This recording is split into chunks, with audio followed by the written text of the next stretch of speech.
That thought. We've just got a little bit of breaking news here. NBC News has just learned that the former attorney for President Trump, Michael Cohen, will testify publicly before Congress. In a statement, Oversight Committee Chairman Elijah Cummings announced that Cohen will testify on February the 7th. Garrett Hake joins me from Capitol Hill with more on this. Garrett, what's this about?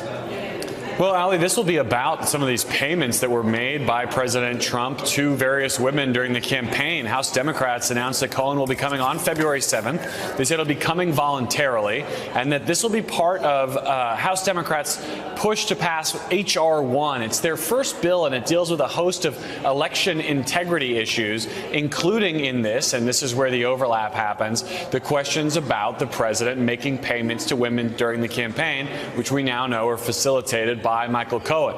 In the letter announcing his appearance here, the chairman, Elijah Cummings, thanks Mr. Cohen for coming voluntarily for this hearing and says that there are several other documents that he had requested from the White House last year that will now be due on January 22nd. So in advance of this hearing, these are documents related to the president's apparent failure to report debts and payments to Mr. Cohen as relates to these payments to these women. So sort of closing the loop here on connecting Cohen and the president with Democrats' concern about election integrity issues more broadly. This will be the first major figure connected to Trump to be brought to the Hill under the Democratic majority, or I should say connected to the Trump campaign, brought to the Hill under the Democratic majority. There's been a lot of talk about how some of these figures who were involved in earlier investigations into the president were treated by Republicans, or were treated by Congress, rather, when this body was controlled by Republicans. Some came and took softball questions.